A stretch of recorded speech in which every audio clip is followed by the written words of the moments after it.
Testing, shalom, shalom.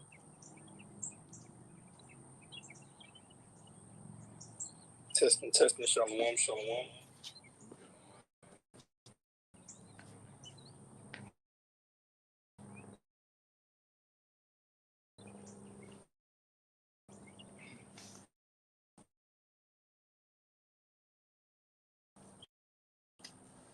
All right, shalom, shalom. Shalom. All right, we're the Hebrew Israelites, GMS Louisiana, Lafayette camp, back at it once again with another live sit down.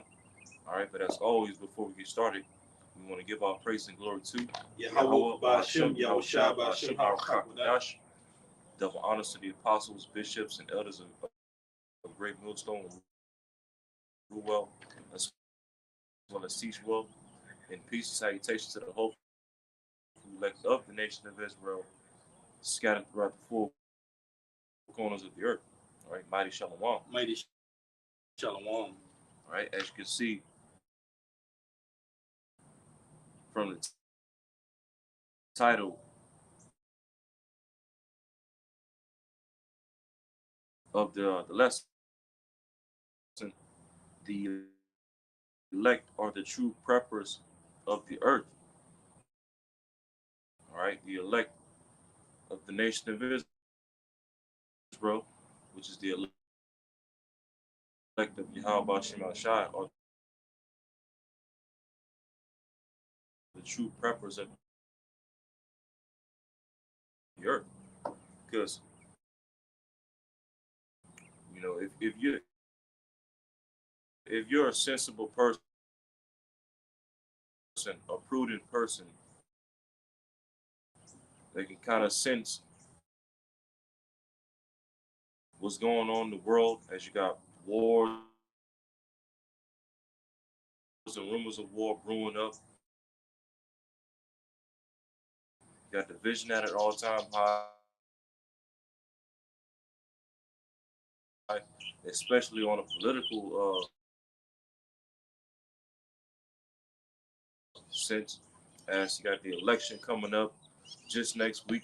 We're literally 1 week away from the election in the world, in this country, prophetically. If you're a sensible person,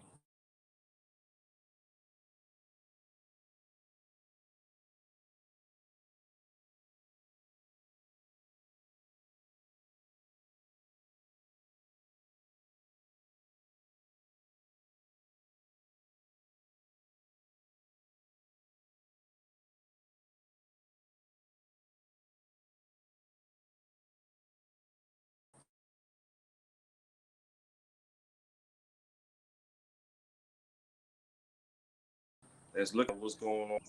That we're at the end of the hopeful elect. That's in the truth. We know that we're at the end of Esau's rulership.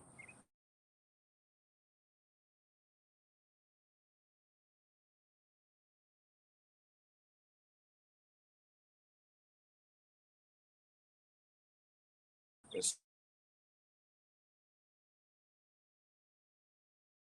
so therefore,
Let's stand over here. All right? It's a little better service. Are we good on the sound, Akim?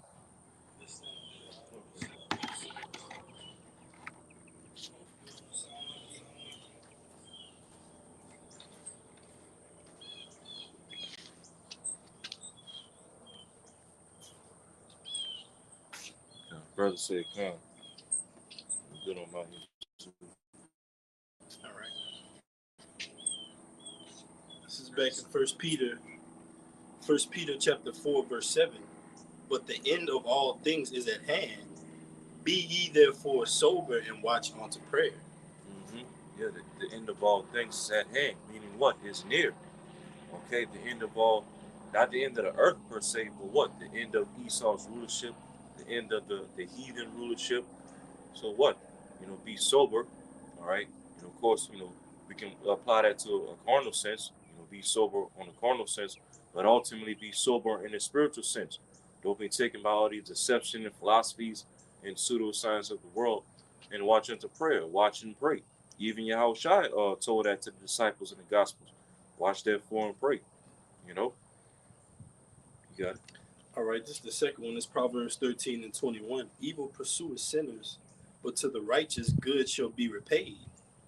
A good man leaveth an inheritance to his children's children, and the wealth of the sinner is laid up for the just. Mm-hmm. The wealth of the sinner. All these things that these Edomites and these so-called prepper Edomites have stocked up, okay, and the law is gonna make way to where those things end up falling into the hands of the elect in some way, shape, or form. They showed you that in the movie "Leave the World Behind," when when the daughter at the end of the movie, she was able to get into that mansion and get down into the bunker. Okay, not only get into the mansion, but get down into the bunker, in the safe place where she found all that food and stuff. Okay, and that's symbolic of the elect. The Lord's gonna make way to where, hey, we're gonna find provision in some way, shape, or form. Okay, that these a lot of these people have stocked up. Okay, that's all gonna be left for the elect. Yeah, something else. That's Second Esdras. Yeah. All right, this is the book of Second Esdras, chapter 16. And I'll start, where you want me to start at? I start at 37. It says, Behold, the plagues draw nigh and are not slack. Second Esdras 16 and 37. Behold, the plagues draw nigh and are not slack. Mm-hmm. Famine, great death, great tribulation, great sword, great destruction. All right, just to name a few. Those are just some of the plagues that the Lord's getting ready to bring on this world. Okay, and as I said, they're not slack. All right, once Yahweh Bashim Shah start to unleash these things, okay, they're going to hit the society full blast. You got it up. Verse 38, as when a woman with child in the 9th month bringeth forth her son, with 2 or 3 hours of her birth, great pains compass her womb, which pains when the child come forth, they slack not a moment. Mm-hmm. We see the birth pains happening, okay, time after time. Okay, whether it be certain signs in the heavens, eclipses, blood moons, or uproars of the people, people protesting against their governments. All right, that's another birth pain, another sign of the times. Dock worker strikes that just happened recently. That's another birth pain, a sign that it's going to be mass strikes, mass people bucking up against the companies that they work for, which is going to all disrupt the supply chain and bring famine. Okay, and not to mention wars and rumors of war, another birth pain. All right, you got it up. Kind of just backing you up, like you said, the shoe is going to be on the other foot in that day. You got the wealth of the sinner is being laid up for the righteous. Lord willing, will that number. But in this time, you got the wicked, which are seeming as if they're going to get the victory, and you have the righteous, which are seeming to the world's eyes if they're going to be destroyed here. But it's the exact opposite. This is John 16 and 20. Yahweh speaking, whom the word ignorantly called Jesus Christ. Verily, verily, I say unto you, that ye shall weep and lament, but the world shall rejoice. And ye shall be sorrowful, but your sorrow shall be turned into joy. A woman, when she is in travail, had sorrow, because her hour is come. But as soon as she is delivered of the child, she remembered no more the anguish for joy that a man is born into the world. Yeah. So right now, the men of the Lord are in sorrow. Okay. Catching hell on a daily basis, suffering for righteousness' sake. And while we're in sorrow, this world is rejoicing. But as Yahushua went into, is getting ready to come to a point where now this world is getting ready to be in sorrow. This world is getting ready to suffer. And when that happens, we that's been suffering for Yahweh Shema Shai's sake and righteousness, we're gonna rejoice in that day. All right, we're gonna rejoice in that day because, hey, like the brother said, the shoe is gonna be on the other foot. All right, these wicked people of the world, all right, these Edomites, the 2/3, these wicked women, now they're gonna have to suffer for their wrongdoings. All right. Yep. Now they're gonna identify with slavery. Now we identify with it right now when these chains of darkness, but it tells you even in Deuteronomy the Lord's gonna put the curses upon our enemies. So there's a saying that says the world is a stage and the people are actors. We're just hoping to be righteous actors for the Lord. Because you could be out here doing evil and doing wickedly, or you could be out here trying to do the right thing and trying to be just. That's where the conversation of the elect comes in. Back in 2nd Ezra 16 and 38, as when a woman with child in the ninth month bringeth forth her son, with 2 or 3 hours of her birth, great pains compass her womb, which pains when the child cometh forth, they slack not a moment. And you can liken that unto these different judgments that are various throughout the planet Earth, one after another after another. Scriptures say the plagues draw nigh and not slack, like a domino effect. We're just waiting for that major plague that's gonna change this place forever, that black swan event. All right, and the scripture speaks of these things happening, but also there will be watchmen there. There will be those that will be watching and speaking upon these things. Also, there will be those that will be falling victim and succumbing to the things thereof. All right, so the Lord has this movie set up, and we're seeing these different judgments, but in the midst of this, you have the true purpose of the earth, which are the hopeful elect.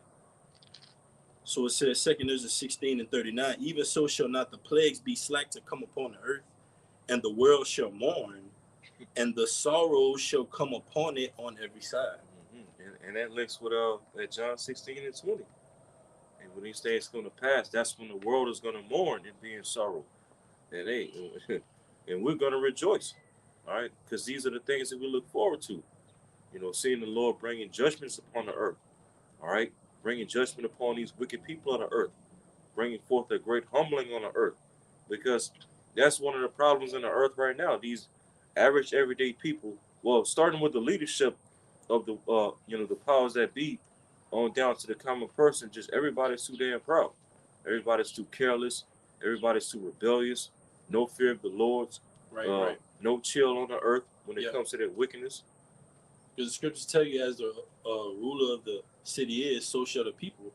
So if the ruler is in pride, Esau, Edom, then the people is a reflection of that. So the average person you come across, they're so bent up in their own world that they've created in the metaverse, all right, that they don't care about prophecy, all right? They don't care about these judgments that the Lord is sending that are not slack. But the prophets care. We're taking heed, all right? We believe. So it says back in 2nd Ezra chapter 16, verse 39, 2nd Ezra 16 and 39, and it reads, even so shall not the plagues be slack to come upon the earth, and the world shall mourn, and sorrow shall come upon it on every side. O my people, hear my word, make you ready to thy battle, and in those evils be even as pilgrims upon the earth. Make you ready to the battle. Okay, because hey, that's a perfect word to describe the the setting that's getting ready to come to the society. It's going to be war on all sides, plagues on all sides, civil unrest, civil war, divisions, martial law, infightings, outfightings, just all types of fightings.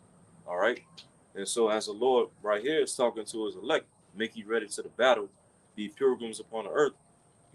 We that's of the hopeful elect, the remnant. How do we make ourselves ready for the battle on the earth? By putting on the whole armor of the Lord. You know, Because what type of soldier goes into a battle without his armor? That's a soldier that's gonna go out there and get killed. Okay, we the hopeful elect, we put on the whole armor of the Lord. All right, to basically to overcome all the death that's getting ready to come to this society. You Yeah, know. because we're the true purpose. Yeah. And this is a way of us preparing right here. This is Sirach 2:1. My son, if thou come to serve the Lord, prepare thy soul for temptation. Set thy heart aright and constantly endure, and make not haste in time of trouble. Yeah. Yeah. Hey, and that's a good scripture right there, because preparation, it ultimately starts with a mindset. You prepare with your mind first before you prepare carnally, because the importance of like preparing with your mind is that eventually when you encounter the things that you prepare for or expected, you're not gonna freak out when you see. You're not gonna bug out, and you're not gonna ultimately make haste. You're not gonna it's not You're not gonna lead to you making a decision based on the flesh that could be detrimental to you. Yeah, You know. jumping the gun, man. Yeah. Yep.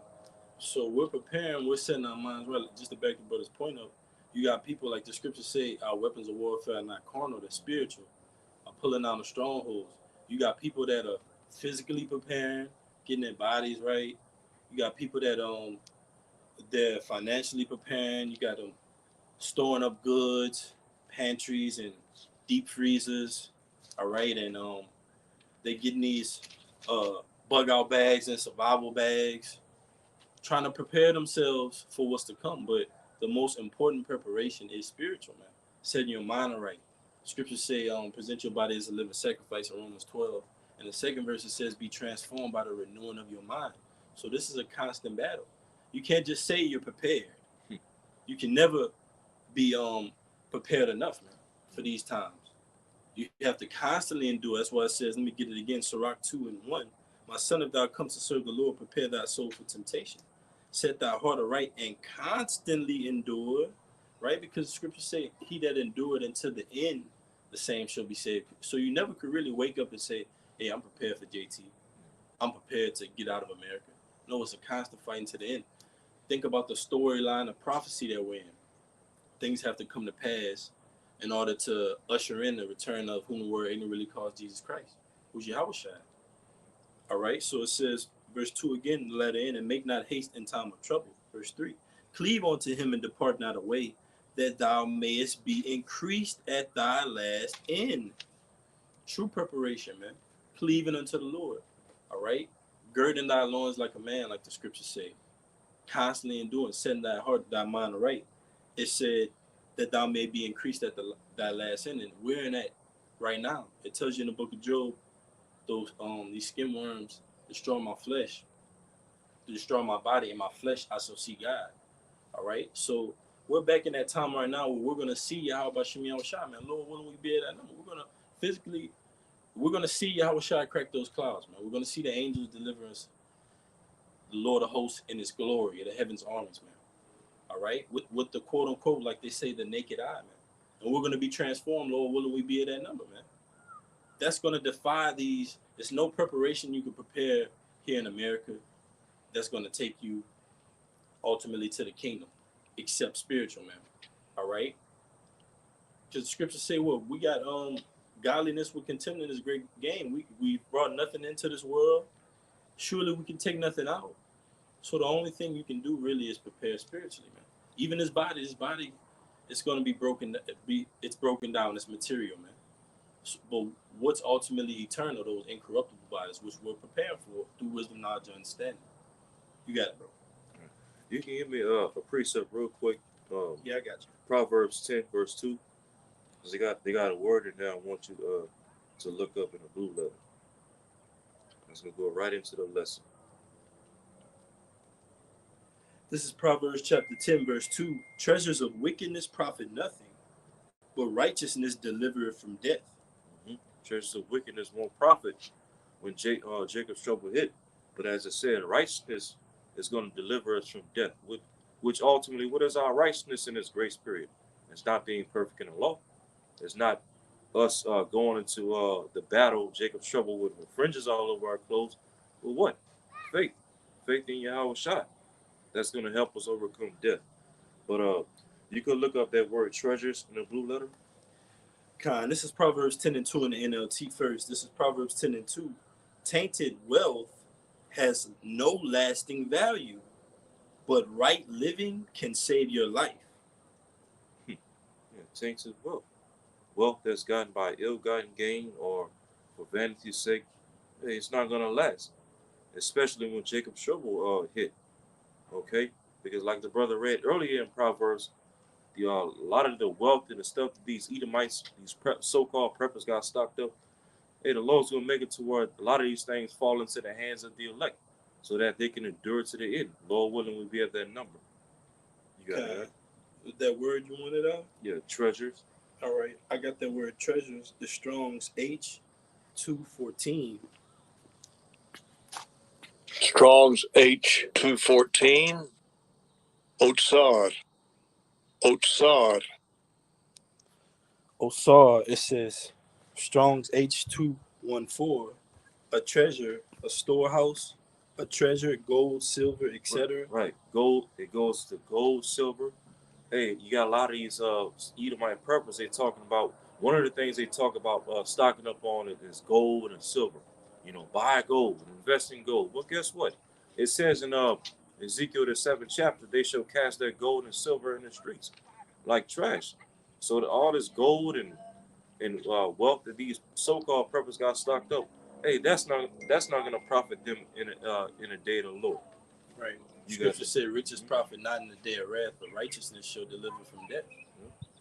So you can tell, like the scriptures say, where your treasure is, your heart will be also. You can tell a lot about a person when they've climbed to a certain stature or have a certain amount of monetary value attached to them. Man. All right, but the scriptures say you can't serve the Most High and Mammon. So even if you could get to a point in the society to where you're quote unquote well off, apply the scriptures. The scriptures say, "Give me neither riches nor poverty, but food convenient for us," which is this wisdom, knowledge, and understanding. So that's all we need in that time, man. All right, the Lord is going to take care of us. So it says, treasure, gold, silver, etc. Store, supplies of food or drink. Supplies of food or drink. That's another thing that one of the main things that these so-called preppers always harp on. You know, stock up on food, stock up on drink, stock up on medicines. Okay, buy a year's supply of food. Well, guess what? Okay, that's not gonna profit uh in Jacob's trouble when the day of the Lord comes. Okay, because hey, we the hopeful elect. Ultimately the so-called food and drink that we stock up on, okay, to keep us fulfilled in Jacob's trouble is His word, which is likened unto food and drink. All right, rivers of living water. It even tells you in Sirach, the bread of understanding. I think that's Sirach the 15th chapter. Okay, this is the ultimate food and drink that that's going to be our treasure when Jacob's trouble hit. You got it up. It says treasure house, treasury, treasure house, storehouse, magazine, treasury, magazine of weapons, figuratively of God's armory. Magazine and weapons. Another key thing that these so-called preppers harp on as well. Oh, you got to stock up on guns, stock up on bullets. Hey, since 2020 up until now, you've seen a lot of these Edomites, stocking up on bullets and ammunition. Okay, well, guess what? That's not going to profit you in the day of Jacob's trouble. Okay, because that's just you trying to live by the sword. All right, which is what Esau does best anyway. All right, and now you even got a lot of 2/3 of our people that's talking about stocking up on guns and ammunition and tapping into Esau's blessing. Well, guess what? Yahweh Shai said in the scriptures, if you try to live by the sword, you're going to die by the sword. All right? And that's why we, the hopeful elect, our sword is not dependent on the carnal sword. Mm-hmm. Our sword, so to speak, is the word. That's right. Hebrews 4 and 12. You got That's it right. Cutting asunder and piercing the soul, man.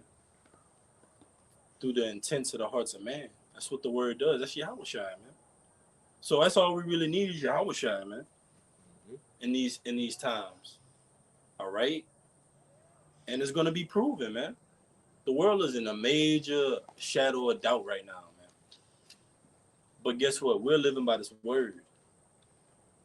Uh, Lord said, man shall not live by bread alone, but by these words, man. This is how we're going to live. This is how we're going to gain the kingdom. So what if these people don't believe? Let these dooms preppers, let these preppers prepare in lies. We're going to prepare in truth, man. Lord willing, we be at that number. The right way. You got it, bro. You could got some more. Yeah, read. Oh, you got some more? It says, magazine of weapons, figuratively of God's army. It says storehouses of God for rain, snow, hail, wind, sea. And then it says KJV translation count. It says treasures, treasury, storehouses, cellars, armory, garners, store. Yeah, man, cellars. And then you go down to the Jacinius Hebrew Chaldee lexicon. It says treasure, what is laid up, a store, stock. Oh, wow. Yep. Hey, that's on point. Yep. As a matter of fact, you can read the actual verse one more time. Now that we got all of that, hey, we can put it all in context now. You got it, huh? This is Proverbs 10:2. Treasures of wickedness profit nothing. Right. So treasures of wickedness, all of the food and drink, the magazine and weapons, the things that these Edomites have in their cellars that they have stocked up, as the brother read when he went into the blue letter, all that stuff, okay, is going to profit nothing when by the time the day of the Lord comes. All right. And that even goes to 2/3 of our people. Because 2/3 of our people, they don't believe. So therefore what? They're going to try to stock up on things and stock up on guns and try to tap into Esau's blessing and try to survive Jacob's trouble in the carnal sense. But guess what? They're not. They damn sure won't survive in that day as well. All right. But you can finish the verse. That's right, man. They want to tap into their treasury. These people have arsenals. Just like you play that game on, your brother's familiar with GTA 5. You have the little circle, and it has like a circle within it or something like that. And you have like, you go to one and it goes to different weapons, different things in your arsenal. These people got that in real life, man. In these storehouses, man. All right? But the scriptures say, like we brought out earlier, the wealth of a sinner is laid up for the just.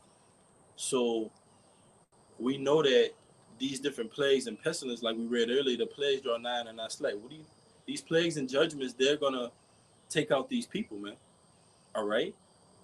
So that wealth, those storehouses, those cellars, they're gonna be used by the righteous, man, for good, just like the earth is after this place is all destroyed, man. You got it, bro. You can read verse 3 and after that. Proverbs 10:3, the Lord will, and I'm gonna read it in NLT. I was looking at it in NLT too. Okay. Proverbs 10:3, the Lord will not suffer the soul of the righteous to famish, but he casteth away the substance of the wicked. Yep. And that word famish, when you go into it, it basically means hunger. So the Lord, he's not going to suffer the righteous, the elect, which Lord willing we be at that number, to go hungry in the time when Jacob's trouble come. All right, because like it says in Isaiah, the Lord's servants is going to eat. Right. But, the substance of the wicked, all these things that the wicked of the earth got stocked up and prepped up, including the 2/3 of our people. All right, the Lord's going to cast all of that stuff off. You got it, right? Yeah, and we can end it out on that Isaiah 2 that you had quoted. Okay. Proverbs 10:3 in the NLT, the Lord Yahweh will not let the godly go hungry, but he refuses to satisfy the craving of the wicked. Ooh. Man. Hey, so again, all the stuff that you wicked people in the world got stocked up on and stored up on, and the Lord's not going to allow you to be satisfied with all that stuff. Because again, in some way, shape, or form, and the Lord's is gonna perform miracles to where these things that you have is gonna fall into the hands of his elect, and you're gonna go hungry. All right, you're gonna be without protection. You're gonna be without clothing and heat. All right, and the elect are gonna have these things. All right, you got it. This is Isaiah 65:13. Therefore, thus said the Lord Yahweh, behold, my servant shall eat, but ye shall be hungry.